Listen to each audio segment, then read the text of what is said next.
皆さんこんにちは、ガジログです。今回はこちらファーベイバンド7の純正のバンドをサプライ品のバンドに交換する方法をご紹介したいと思います。では早速ね、本日も行ってみましょう。まず最初にですね、この純正のバンドを取り外すということになります。作業する前にできればこの電源を落としておいた方がいいのかなと思いますので、よくね作業中にボタンを押してしまって、裏面もそうなんですけど、ここがねピコピコして作業をねちょっと手間取るってことがあるかと思いますので、ぜひね電源を落として作業の方を進めてみてください。では早速取り外しの方を行っていきたいと思います。方法としましては、ここにピンがありまして、私から見てピンを手前に引きながら引き抜くっていう形になります。ではやってみたいと思います。まずこのピンをですね、手前に引きながら引き抜くっていう形になります。爪が丈夫の方はそのままやっていただいて、爪が弱い方はこういった工具を使ってやっていただく形になりますけど、ボディが傷つく可能性がありますので、そのあたりはご注意ください。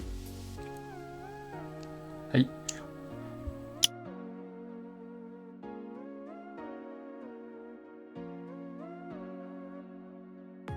はい、今ね爪でやってしまいましたけども、爪で引っ掛けて外すっていう形になりますが、構造はねこんな感じになってるんですね。それでは、反対側もねやってみたいと思いますが、一度ね私も外してありますので、このラジオペンチを使わなくても結構柔らかくなっていました。ですので爪でね、また引っ掛けてやってみたいと思います。はい、このようにねこんな感じで外れていくっていう形になります。はい、外れました。一度外してしまうと、このピンが摩擦がですねちょっと緩くなりまして抜けやすくなりましたね。一番最初に外す方は結構硬いと思いますので、やっぱりねこういった工具を使った方がいいのかもしれません。2度目以降はこのピン自体がスライドがね柔らかくなっていましたので、こんな弱い爪でもできましたので良かったなと思います。ただちょっと見ていただくと分かりますけど、ここをね若干かけましたね。はい、特にですね爪やっぱり弱い方は工具を使った方が安全なのかなと思います。ではですね、今度取り付けの方を行っていきたいと思います。電源がね今落ちてる状態になりますけど、サイドボタンが右側にある状態がこれ正面になりますね。こういった感じに取り付けるわけですね。まず下側の方から取り付けの方を行ってみたいと思います。まずこの下の方をね位置を合わせます。このように引っ掛けますね。そしてこのスライドのこのピンのところですね、下に押して押し込むという形になります。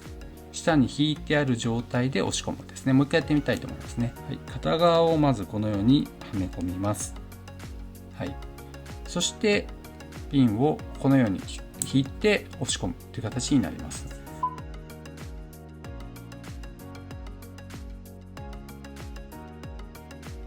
では反対側の方もね行ってみたいと思います。はい、同じようにこのようにはめ込みまして、ピンを下に押した状態で、はい、押し込むという形になります。サプライ品のバンドはね結構やっぱピンが柔らかいので簡単に装着することができました。ということでちゃんとね固定の方をされました。こんな感じで完成しました。いかがでしょうか。純正のバンドがブラックを購入しましたので、真っ黒のねこういった素材になりますけども、サプライ品のものもブラックなんですが穴開きタイプですね。まるで Apple Watch のナイキ風になっていますけどもね、これですねもう実は何日かも使っているんですけども、使ってみて気づいたんですが、サプライ品のバンド全然素材がこの純正に対して違いまして、純正結構サラサラした滑らかなバンドなんですけども、このサプライ品の方はサラサラではないんですね。なんていうかこうちょっとグリップ力のあるシリコンバンドになっています。そしてね使っていて気づいたんですけども、この純正のバンドは非常にこう滑らかにここ入りますね。そして若干のこう隙間がありますので、スムーズにこのようにベルトを差し込むことができます。それはここのバンドのループの部分ですね。これが若干の隙間があるのでスムーズにね入れ込むことができます。しかしながらこちらのサプライ品のバンドになりますと、これ引っかかるんですよね。見ていただくと分かりますが、隙間が全然ないんですよ。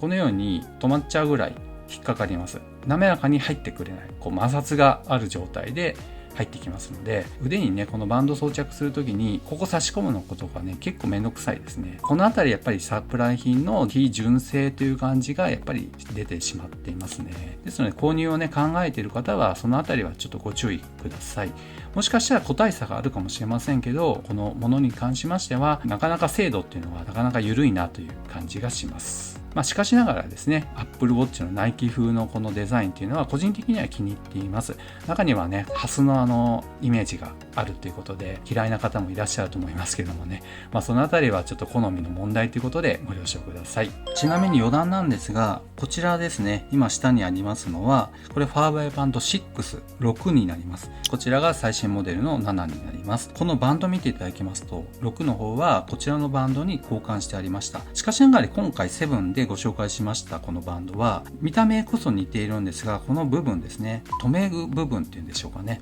これが全然違う形状になっています。今回この6の形状のものを探したんですね。今回ファーウェイバンド7になりますとこのピンの形状になってしまって、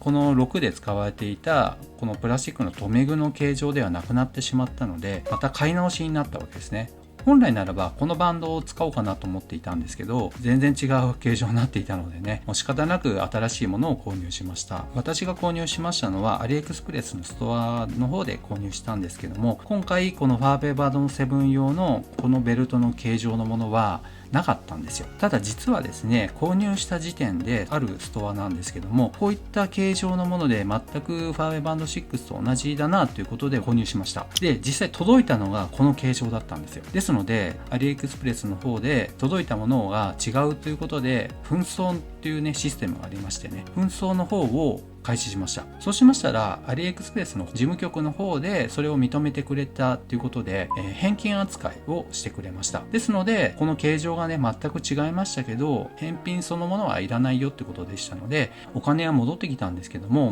全く違う形状だったのでちょっとすごい残念だったんですね。いろいろちょっと調べたんですが、このストラップ形状のものでファーウェイバンド7用っていうものは私は今のところ見つかっていません。ということでね、今後もしこの形状のものが出てくれば改めて購入してみたいと思いますけど、ちょっと今のところねその見込みがないのかなという気がします。